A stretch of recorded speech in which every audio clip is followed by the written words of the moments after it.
Neste exato segundo, em algum lugar de Shenzhen, na China, tem uma fábrica gigantesca operando em um galpão. Uhum. E o detalhe bizarro é que não tem uma única lâmpada acesa lá dentro. É um breu total. Nossa, assim, o conceito de fábricas no escuro. Exato. E mesmo assim, milhões de smartphones estão sendo montados, inspecionados para detectar defeitos milimétricos e embalados. Ninguém precisa enxergar nada, sabe? É, porque as máquinas que estão fazendo isso já se comunicam totalmente entre si. Pois é. A ideia de que a inteligência artificial era só aquele, copiloto, né? Aquela caixa de texto onde a pessoa digitava um comando, esperava uma resposta e depois decidia manualmente o que fazer. Bom, isso já parece coisa do passado. Ficou obsoleto muito rápido. O que é fascinante aqui é que, neste ano de 2026, a barreira do trabalho humano não é mais a execução.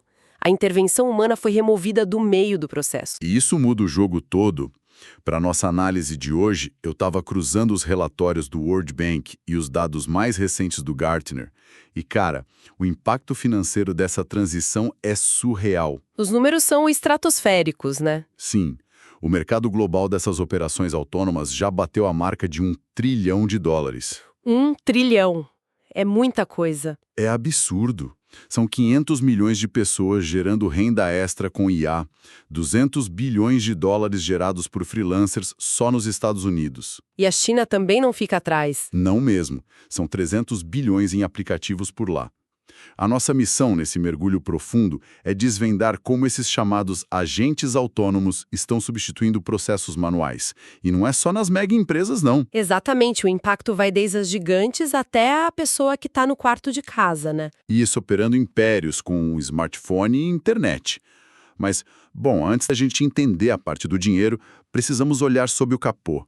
Como que a IA deixou de ser um gerador de texto e aprendeu a agir sozinha? Então, para entender como alguém ganha dinheiro com isso, primeiro a gente precisa entender o motor da autonomia.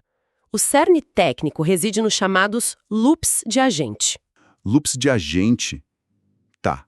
Diferente da inteligência de anos atrás, os modelos atuais, tipo o Claude 3.5, o Llama 3.2, o Ken 2.5 chinês e o Grok Agentic, eles rodam um processo contínuo de 4 fases. 4 fases, quais são? A percepção, onde o agente lê e analisa os dados do ambiente. O planejamento, onde ele gera um plano sequencial, o que a gente chama de chain of thought, ou cadeia de pensamento. Aham. Aí vem a execução, usando ferramentas mesmo, tipo navegadores e calculadoras. E por fim, a reflexão, que é avaliar e corrigir os próprios erros. E tudo isso sozinho? Tudo orquestrado por frameworks como o LangGraph e o AutoGen, que fazem isso usando o Zero Shot Feedback. Espera um pouco. Pausa aí, porque isso não fecha na minha cabeça de jeito nenhum. Qual parte? Esse tal de Zero Shot Feedback. Se não tem um humano lá supervisionando, apontando o erro e treinando a máquina para aquela tarefa específica, como que o sistema sabe que a linha de código que ele gerou está errada? É uma ótima pergunta. Tipo, como ele corrige um erro que ele nem deveria saber que cometeu, sabe? O segredo aí não está em um único cérebro de IA tentando descobrir o próprio erro. O framework cria múltiplos agentes colaborando. Então eles conversam entre si. Exato.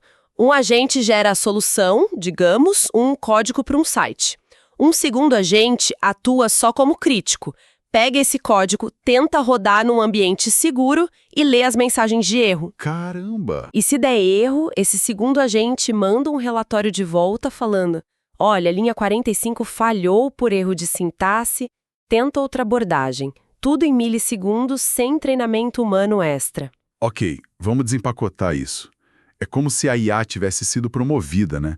Antes era aquele estagiário brilhante que produz rápido, mas precisa que alguém diga exatamente o que fazer o tempo todo. Sim, e que precisa de revisão em cada vírgula. Pois é. Mas hoje, com os agentes, é como um gerente sênior de projetos. Aquele cara que vê um problema, divide as tarefas entre uma equipe invisível e só entrega o resultado final prontinho. Essa analogia é perfeita, e a ferramenta Cru AI é o melhor exemplo disso. Múltiplos agentes planejando, executando e verificando. E rodando em nuvens como a AWS ou Alibaba por centavos. Centavos. E é essa queda no custo que leva a gente para a escala individual, né? O tal do sócio invisível. Exatamente. Se o custo da cognição caiu para quase zero, A barreira de entrada despencou. Quem está ouvindo a gente talvez nem saiba, mas APIs super acessíveis cobram tipo 1 centavo por tarefa. E com contas gratuitas no Hugging Face ou no Gemini, a automação digital democratizou legal. O que a gente vê é a automação da criatividade ponta a ponta. Vamos detalhar isso, porque os números são de cair o queixo. Pega a criação de conteúdo visual. A pessoa usa o Midjourney ou o Flux.1 para criar variações de tendências. Tendências que outro agente já pesquisou, né? Sim. Tipo, a IA vê que arte cyberpunk asiática está em alta. O agente cria as artes e as vendas na Etsy americana rendem coisa de $10 mil por mês para uma única pessoa. E aqui no Brasil tem o mesmo esquema. Tem. O Mercado Livre aceita essas artes via sistemas de impressão como a Printful. Tem gente tirando R$3 mil por mês no piloto automático. 90%. 90% de margem é surreal. E nos livros e cursos? A mesma lógica.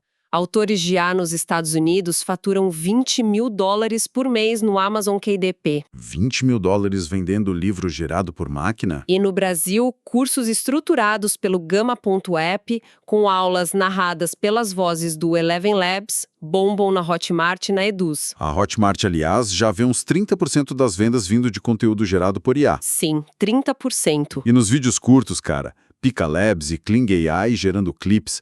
Aqui no Brasil, o Kwai e o TikTok pagam 10 centavos por view em alguns modelos e criadores nigerianos estão faturando $2 mil por mês só com isso. Isso sem entrar no dropshipping. Verdade, o dropshipping virou um monstro. O pessoal usa o AutoDS integrado com o ChatGPT para lojas na Shopify, faturando $50 mil mensais nos Estados Unidos. E aqui, a Nuvem Shop integra IA, faturando R$10 mil brincando. Lá na China, os Taobao bots vendem para o mundo todo.